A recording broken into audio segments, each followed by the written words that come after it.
Hi viewers, welcome to Saturday Sport on ACTN TV. Today is a very special day because, as you know, very often we are interviewing people that are actually involved in a sport. But today we are going to be talking about disability sport, and I am very fortunate to interview two amazing personalities that we are working with the Paralympic Committee, and they realized that there is a gap in the disability community and decided to form their own company. The name of their company is Playable, and those who have been working in the Paralympic Committee and Ministry of Sports knows that I'm talking about Ativa Antoine and the next director of Playable, Francis Lucan. I say it right? Good. Okay. Hi, welcome to Saturday Sports. Hi, and thank you for having us. So, what can you tell us about Playable? Well, Playable is a social sport enterprise organization that really includes all persons with disabilities, of all backgrounds, of all any gender in sport, and provide that opportunity for them to engage in sport. Wow. Yeah. What about you, Francis? Francine. It's Francine. Let me say it right. It's okay, don't worry. Just to add on that, we don't only focus on one sport, but we look to see a suitable sport for players. So we may do tennis, wheelchair tennis, we may do seated volleyball. Anything we cover, we introduce all sport so that the athletes or the people who just want to come out and have a good time have a choice of what suits them best. Just like us, just like we do as we're growing up, we have the opportunity to go to ballet, to do a million other things before we choose one. Right. We'll be offering the same idea. Where is Playable located? So, Playable is located anywhere you need us to be. Really? Wow, that's amazing. So we don't have like one particular place that we'll be, but once there's a need in any community, in any school, you call us and we would come to you and we would assist you in doing a sports session, conducting workshops. Because not only do we teach you sport, we also train coaches how to include persons with disabilities in their normal coaching sessions. Right, so you're doing like capacity building? Yes, we do capacity building, and also as a form of advocacy as well, to raise the awareness of persons with disabilities within the national public. Because we reach out to volunteers as well, because there are a lot of people who want to get involved, but probably not as a coach in something. So we also do a lot of training for volunteers as well. So you guys go to the schools and then you assess the schools, and then based on the disability of that school you organize a program, something like that? Yeah, so what we do, we have a legacy program which is called the Playable School Day program, where we go into schools, and the school doesn't necessarily have to be a school with children with disabilities, because disabilities all around us. Yes, there might be a child who doesn't have a disability, but they have a parent who has a disability, a grandfather who has a disability, and now in our society we find more and more persons are acquiring a disability than being born with a disability. So disability to us is normal, right? So what we engender with our programming is to show the future leaders of tomorrow that you don't have to shy away from disability. What you can do is to embrace it and embrace the ability of the person with a disability. Wow. Right? Because they can do so much, right? Only if they get the opportunity to do it, then they will be able to do it. So why Caribbean? Why Playable Caribbean? Okay. I mean, really, right now the Caribbean is so small in disability sport that it makes really little sense to say Playable Trinidad. Yeah. Because our community is just too small. Yeah. So if we incorporate the whole Caribbean, then we know that we have a group that is focused on the same goal. And not only that, when we are representing our countries or our islands outside, we then can give moral support to our neighbors Yeah. who are also part of the Playable umbrella. So it helps that we will be adding numbers all the time. And not just going as 2 players or 1 team. Yeah. We're going as, a nice, strong Caribbean Wow. force. So based on that, with how many persons you guys have been interacting for the last 12 months, let's say? Wow, countless. In Trinidad or within the Caribbean? Both. Trinidad, Tobago, Grenada, Aruba. We have had interest from St. Vincent, Wow. yeah, from the Cayman Islands, Bermuda. We're Yeah, so- and we're now talking with Suriname. So how different is the disability sports abroad compared with Trinidad and Tobago? Abroad as in the Caribbean or? In the Caribbean, yeah, in the Caribbean. I think we're all on the same level at this time. And what do you think could be done to improve the visibility of the labor that you guys are doing? I think eroding the stigma of disability, because people tend to view disability or a person with a disability as someone who cannot do a particular task, right? And we want to show that, yes, anyone with a disability can play sport, right? So it doesn't matter if you are paralyzed from your neck down. Yeah. There's a sport called bocce that once you're able to put a piece of like a stick in your mouth and move that ball, you can actually play the sport. Wow. Yeah, or just What with is your the name of hand. it? Bocce. Wow. So and there's a difference in bocce, because there's the Paralympic version of bocce, and then there's the Special Olympics version of bocce. So bocce is international? Yes, bocce is international. It actually started as an old people's game in Italy. Yes. Really? That is Yes. interesting. Tell us more about it. It is really what they call it is a pool for the disabled. Pool for the disabled, okay. Because it's the same idea, you have a jack ball, you're aiming for that ball to get closer, so to move your opponent away from the ball. It's a very highly strategic game. Yeah. Very highly Wow. strategic. Is that a team event, a team sport or individual? Individual and team And pairs. and pairs. And what is the length of the game? You have to play for what, 45 minutes? Oh, it goes sometimes different classifications have different times. So, for example, if we are a little more able, we may have a 4-minute game multiplied by 6 rounds. Wow. So we can go anywhere maybe from half an hour to maybe 45 minutes, yeah. Okay. For the other ones who need more time, they can almost take an hour sometimes. Yeah. So Playable organize bocce competitions in Trinidad? Well, we are teaching the sport currently. Oh, you are teaching Yeah. the sport? So, and hopefully in October we'll have our first special schools bocce competition. Wow. Yeah. So how many is players? Yeah. How many players are learning bocce now? So we have about 30. I have about 5 minutes. Yeah. About 30, and about 30 on my side, so about 50 easily. Okay. Young good. people, Good. persons with disability, children with disability in Trinidad. And besides that, which other sports do you guys do? CP football. Do CP football, that's cerebral palsy football. We do athletics, seated volleyball. So Seated volleyball. yeah, seated volleyball. Yeah, explain that, because I'm sure they will want to know. They will want to know seated volleyball. So contrary to popular opinion, you don't necessarily need to have your legs in order to play volleyball, right? Yes, right. So it's the same concept, right? The smallest smaller, but the main rule is that you must be seated at all times. Okay. Right? So even if you don't have a disability You could still play. You can still play, yeah? And that is the good thing about inclusion and the good thing about reverse integration. Persons who may not have a disability can actually play the disability sport. Wow. Right? And that helps. And that helps persons to understand the stresses that a person with disability might go through on a daily basis just for simple access. Wow. Access into buildings, accessibility within their household, and even just access to information.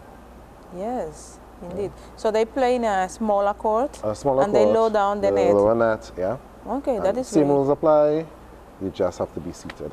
Have to be seated. That is great. One cheek, yeah. At least one cheek must be on the ground at all times. Yeah. And which events do you guys do in track and field?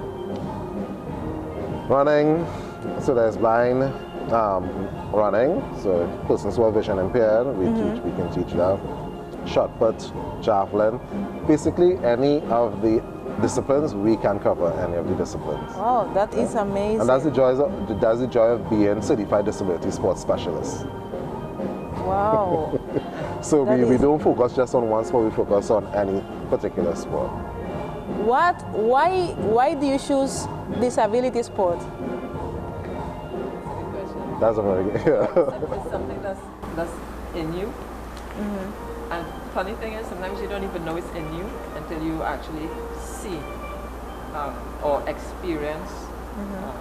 Have an opportunity to experience maybe somebody teaching us a disability sport or whatever. But it is not something that you go out to look for. Believe me.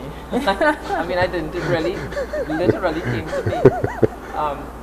But once you are thinking to sport and you have a little compassion, which I think every human being has. You just have to find it. It is there and it's available, and it is something that you don't ever want to stop, and you keep growing. So we may teach bocce today, and we have a full team going, but we will always find another sport that, hey, we have bocce players who could do this. Let's bring them in. So we could go now and do this sport. And then we might say, but I have somebody in my school in a wheelchair who wants to play tennis. And we're like, okay, yeah, wheelchair tennis is. So it's growing. It grows on you, and you learn so much. And the children give you so much. Not children only, all the athletes give you so much joy because they try so hard. You know, they give 1,000% at every time. Wow. And it even though you're not too sure when you come in, you might say, come and try a little, seated volleyball. You're like, whatever. Once you play it and you see that the effort that's being given and the enjoyment, you probably will tell us one more game, one more round. Yeah. We found out a lot with people with, who come in And to that, play these sports. and- One more. And just to add to what Francine is saying, and that is the smiles. Because as a society, we have told persons with disabilities, you can't do this, you can't play sport. You don't have any legs, you're not able to play anything. You don't have any arms, you can't play sport. So we are now on that movement of turning the can'ts into, yes, I can, and I have. And having those frowns turn into smile, and to really get those persons from being spectators all the time to be active participants. Yes. How Playable Caribbean involve the parents? Because sometimes as parents, we don't want our child to participate in this activity because as humans, we feel this kind of pity. It's like, my child have a disability, is not going to be able to do anything. So which are some of the tools or the mechanisms that you guys use to convince the parent that the child, although with a disability, could be part of something meaningful? One of the tools that we do is workshops, awareness workshops.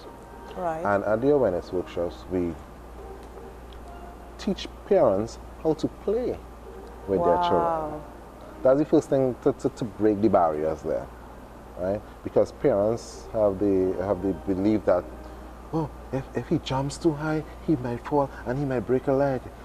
So they they want to bubble wrap their children, right? And not have them, bubble wrap, and not have them take any risks. And what's the main difference between a person who has a disability and a person who doesn't have a disability? It's basically mobility. Yeah. Most of our disabled issues surrounds mobility issues. Someone might not be able to walk on their own, might not be able to grasp a cup Yeah. on their own. So what they just need. Technology's changing, and they have, Yes. there's If you had to choose between disability sport and normal sport, which one would you rather? Disability sport all the time. Why? Because it's a passion. It's a passion that comes from inside. You know, there's a song, something inside so strong. Right? Yeah. Right? trying to get it to incorporate that song for the longest while. Right? Thank you very much. There's that passion that is evoked when you know you're part of positive change. You know you're part of transforming lives. You know you're part of fighting a fight to really impact not only yourself and other persons, but the entire globe. You know, and I think we are at the beginning too of a movement that brings confidence to persons with disabilities. Confidence starts when you know that you can actually accomplish something. Smallest thing, throwing a ball. You know, whereas before they shied away from being on the play field, as we said earlier. yeah, Now we can see their confidence increasing as they come out and they do different things and they try different sports. I mean, we taught at one summer camp, August camp, holiday camp, rounders for the first time to a group.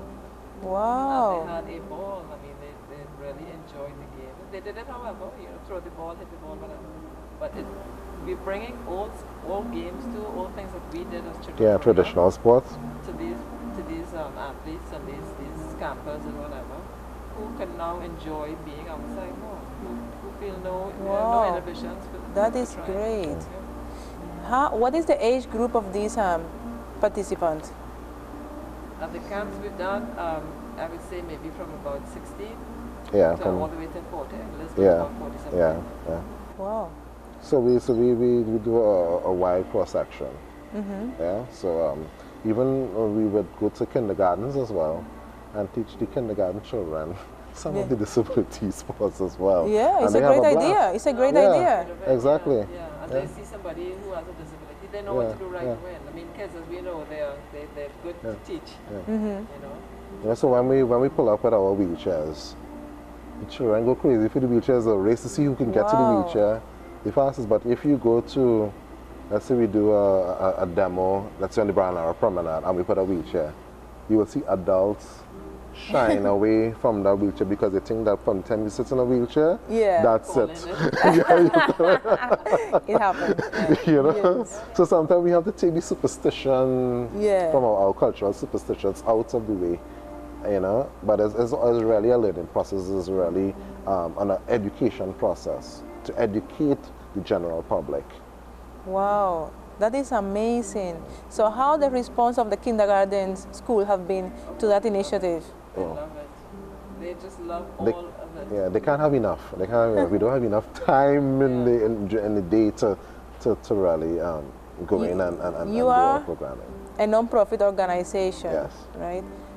So how do you guys get funding to do all these things? We've been very lucky. I think we've gotten a lot of help from the public and from a lot of companies. I think companies these days to understanding the need for what we're doing. So they're taking a chance on what we're doing and assisting us greatly, and we're very, very grateful for that. And we do two fundraisers. We also do fundraisers, Okay. That is great. Yeah. So if you're interested, we still have about maybe a couple more tickets left.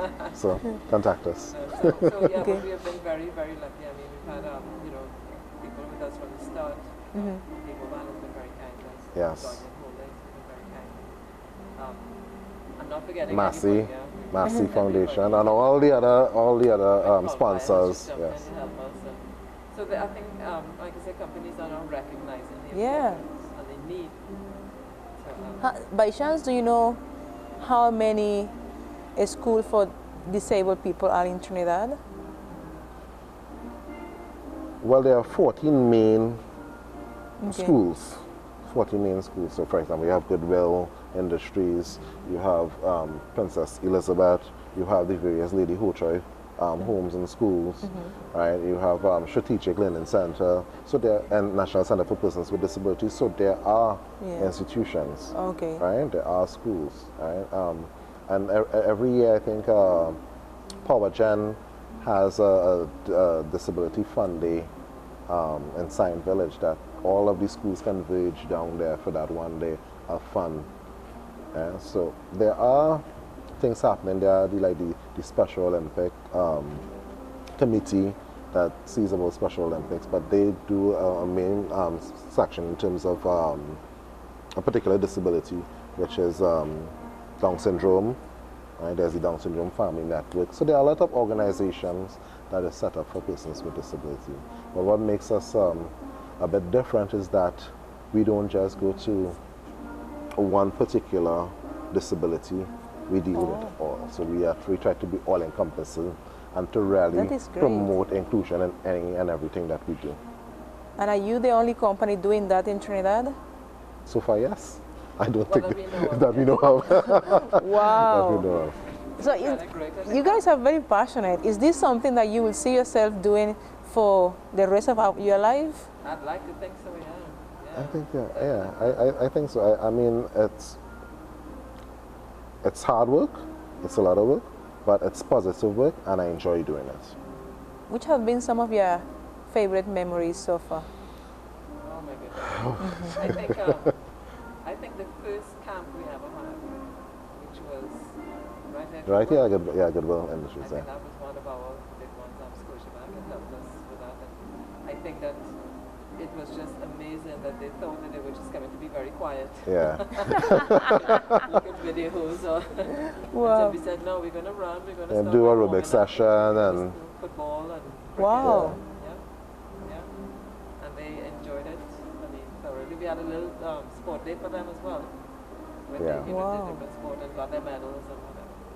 Really. so let's make a plug for our Facebook page. Please visit our Facebook page and like and be updated into Of what we course. do and how we do what we do.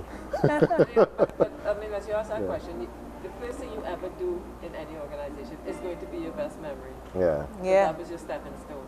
Yeah. I mean, we've had so many opportunities since then, and again because of our sponsors. And Yeah. so on. But our opportunities have really brought us closer to. So I think having Caribbean regional sports, to having local sports, to having, to actually getting the disabled their own sport days. To look forward to. Actually, right now we're working on a mini marathon for them. A mini marathon? Yes. Wow. So, Like I said, it's not 13 miles. But it's something that we know they can handle. Wow, that is fantastic. We are so going- it's 2nd of December. Plug-in for the mini marathon. 2nd of December. Stay tuned to all the updates. We let you know the location, we let you know the time, we let you know the registration process. 2nd But of December. it's the first, and we want to make it an annual Annual event. And then when we iron out all of our little tweaks and everything, then we would like to open it up, of course, to the region because we are Caribbean. Yes. So we would like to make it a Caribbean event. Okay. So we're going to go in a short break, and when we come back, we're going to continue talking with Playable Caribbean, and we're going to learn more about what they do and especially about the marathon that they're going to have on December 2nd. Stay tuned. Looking for a safe place for the whole family? Well, now you found it. We are ACTN The Voice, your family-friendly station. Whether it's current affairs, kids and classic TV, sport and community features, Christian and music programming, plus so much more, ACTN is the station for you. Join us each day for programming that puts morals, values and family first. We are ACTN The Voice, your family-friendly station. Welcome back. We continue having discussion with Playable Caribbean. Before we went to the break, we were talking about the marathon that they want to do on December 2nd. December, right? Yes. Why a marathon? because that is another area that is untouched for the disabled. Because again, people think, oh, no way they're going to make a marathon. Yes. This is their day to show that they can make the marathon. And again, really not talking 26 miles. But we are talking what they can handle, and it is a marathon for them. They're going to have their registration numbers pinned on, they're going to have their clock telling them how long it took them to do this. We're going to have, you know, hopefully emulate the exact movements of a marathon for our disabled. And it's also in recognition of the International Day of Persons for Persons with Disabilities, which is celebrated on the 3rd of December every year. Oh, right? okay. So this is a clear, so this is a clear link in celebrating that UN sanctioned day, that International Day. So that is one of the plans that you have for this term. That goes off also. Well, we must pay special homage to Atlantic LNG for coming on board to support our school program this term. And so we want to say thank you to Atlantic LNG. I'm sure all the students who we will touch during the course of our programming will also be grateful and be thanking Atlantic LNG for stepping up. Good. How has been the response of the national community, like Trinidad and Tobago, to disability sports? I think given the advent of the London 2012 Paralympic Games, where BP assisted greatly as one of the major sponsors for that staging of the games, at that time the Trinidad and Tobago Paralympic Committee got a lot of mileage out of that collaboration with BP. And that has helped to transfer that message that, hey, persons with disability are here, persons with disability can be professional athletes. So back in 2012, you had Carlos Green and Chantal Ince representing Trinidad and Tobago. And then fast forward to 2016. 2016 was an even bigger year because we have Akim Stewart, Yeah. he got all his medals. world record holder. Since then, he is moving on. I mean, he's gone to World Games. He's crossed over to what's called normal. Olympic. Normal Olympic, yeah. I mean, he's on track to do great things as a disabled athlete and as an athlete in general. Naisha Kane has also performed correctly. Yes. We've had Chantal Ince, of course, who's always one of our stalwarts in the disabled community with sport. She was a swimmer. And then we are now looking to add in team sports. Yeah. Things like seated volleyball. I would want to participate in that. CP football. It's always nice to have team sports. I mean, it's always nice to take a team as opposed to individual athletes as well. Yeah. Which are some of the goals that Playable would like to accomplish in the next 5 years? One of our greatest goals really is to have local and regional games where we have competitors coming into Trinidad or we take it to different islands, and also to develop local disability games, Leagues. twice a year. We have big competitions for them. This is their day to shine. In 5 years, and then of course to add maybe another 100 athletes to the moment, yes. or just whether it's recreational athletes or professional athletes. And we just want everybody to come out and be able to embrace what is available. Which have been your biggest events so far? Locally, it will have to be the summer camps that we run. I think it's a huge, and we have over 50 attendants. So every year you guys do summer camps? Yes.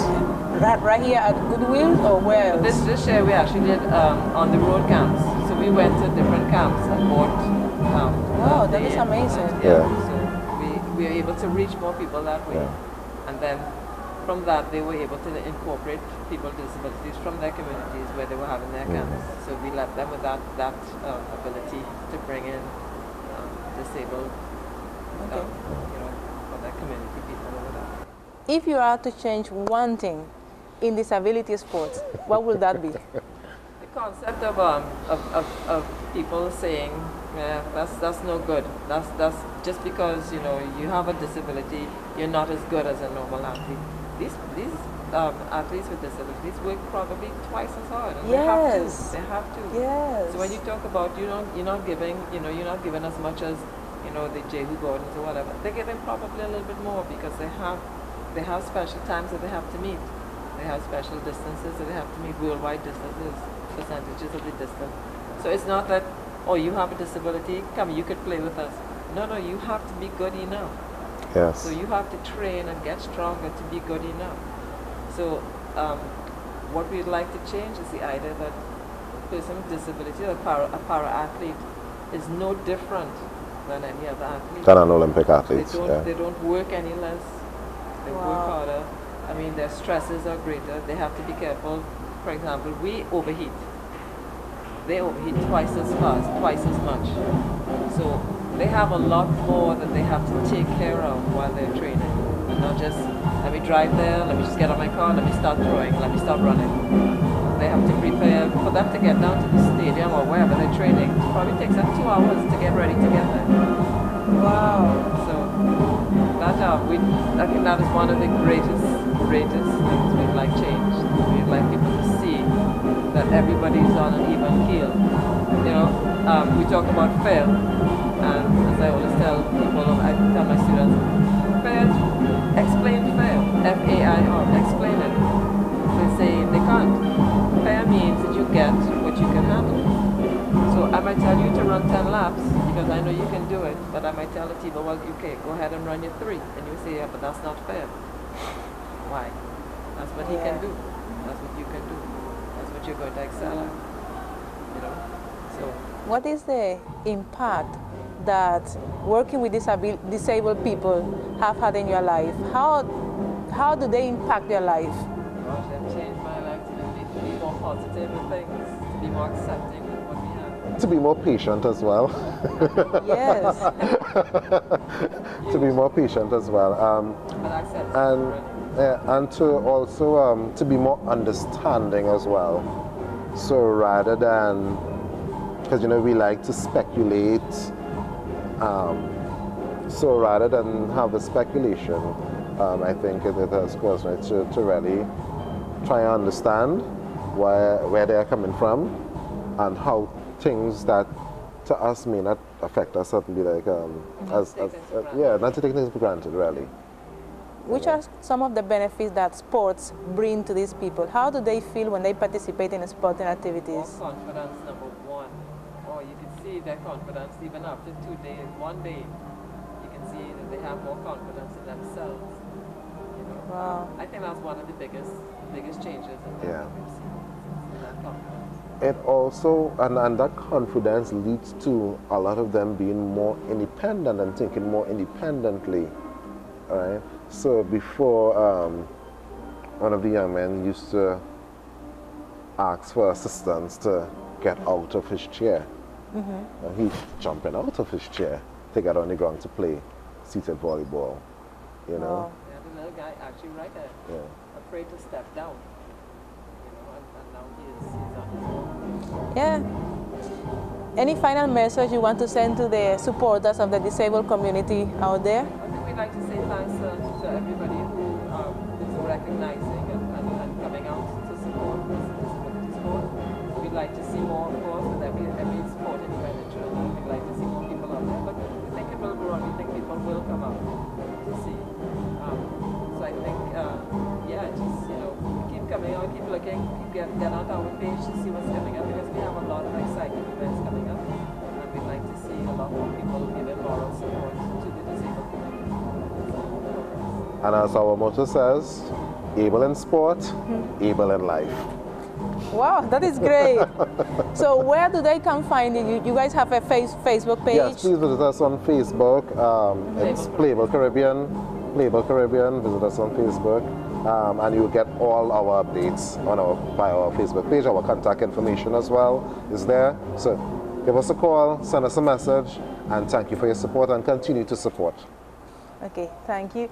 And I would like to wrap up with something that you have heard me saying in a couple of occasions, that is a Nelson Mandela quote, that sport has the power to unite people in a way that little else does.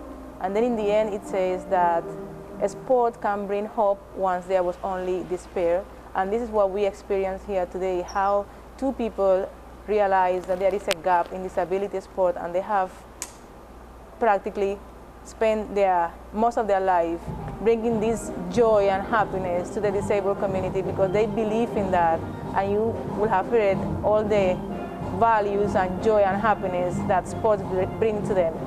So I would encourage you to stay tuned, because we are going to follow up with Playable Caribbean with all the activities that they do, and I am encouraging you to support them in their marathon, December the 2nd. Don't forget, it's not going to be a 30 miles marathon. It's going to be something fun and something that you will have the opportunity to see how these people, that although they are differently able, they have a lot of abilities, they have courage, they have discipline, and they could teach you a lot of values that those who have been fortunate enough to be complete, in one body, very often underestimate how much things these special people could do.